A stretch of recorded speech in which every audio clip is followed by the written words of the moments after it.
Good morning, good afternoon. Another video na naman tayo. Save lang natin para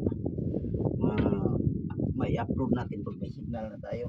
Napagkainan natin dito sa area. So, bunot na naman tayo uli ng injector. No? Paluin muna natin para i-collapse mo lang. Para lalambot siya sa tigas. Ang adjust pala nito guys sa itong makina guys na ganito 11 no, C11 to siya. Ang adjust nito ay 15364. Pero pag medyo bipirano ka na guys, huwag ka nang sa mga makina, di ka na manonood ng firing order, alam mo na ang galaw ng makina. Pag hindi mo pa alam, sundin mo guys, yan ang payo ko sa inyo. Pero pag alam na ninyo ang mga makina, diretso na kayo.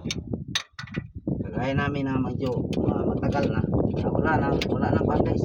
Kahit mag-start na kami ng gitna o sa dulo, alam na namin ang galaw ng makina, no? So yung mga bago pa dyan, sundin talaga ninyo, i-time talaga ninyo, i-lock ninyo yung flywheel. Pinakita ko na lagi yan sa upload, may lock dyan, i-lock ninyo yan para sigurado kayong hawakan ninyo yung ganito, rocker arms ganito, hawakan nyo ganun ninyo, no? Ulugin yung medyo maluwag lahat ng dalawa, intake and exhaust, yun ay sigurado nag-tap na. Kasi minsan akala mo tap na ang pero ang nag-tap pala ay size, no? Siguraduhin mo lang. I-lock mo ang flywheel, ganun ang caterpillar. So, pag masanay na kayo, madali lang, no? Kaya sa akin na medyo matagal na, kahit mag-overhaul na mag-isa, okay lang. May helper, okay. Walang helper, okay lang. Thank you din. So, ang amo kasi, kulang siya ng tao. Pinadala sa kabila ang mga tao. Kaya wala tayong kasama. Solo flight tayo ngayon. Kaya pa rin. Yun lang.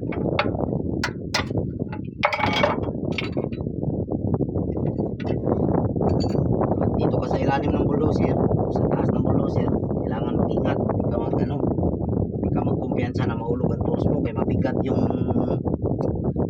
yung tinatawag nilang sadya. Pag matanggal mo yun, tanggalin mo yun, pagbalik mo, mahirapan ka magbalik mo, ikaw lang mag-isa. Technique pa din pagkabit, lalo na wala kang chain block, wala kang jack, technique pa din yan. Madali lang, magaan lang kung may technique ka, makaya mo sa technique. Hindi technique ha, technique. Okay, kita naman natin para di siya makapasukan ng likabog, kabit agad.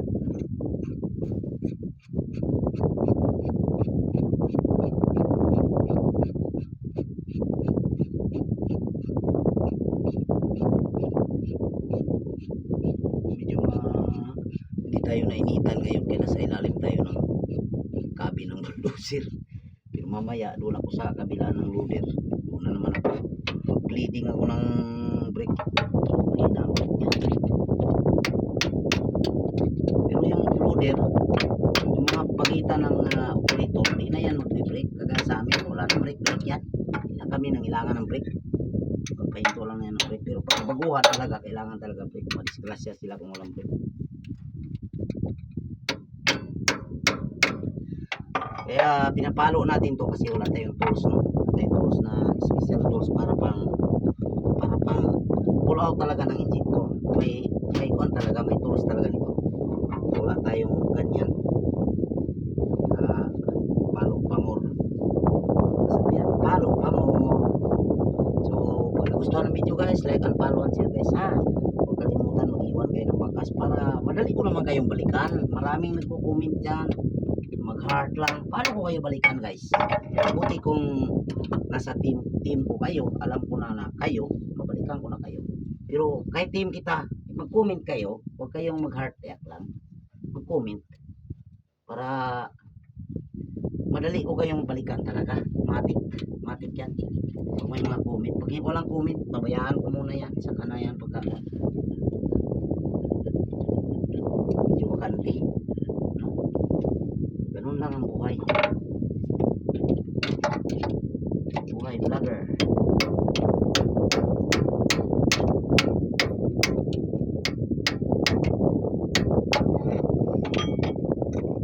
Dalawa lang kami sa siya lalapit dito sa akin. Ano na siya, nadala na siya sa inaway natin kasi sip-sip guys, panay video. I-vlog siguro niya, i-vlog niya ako dun sa amo. Nandito tayo ngayon, no? Yan. Like and follow and share guys, follow for more, no? Babay muna tayo para mapukusan ko trabaho ko guys. Bye!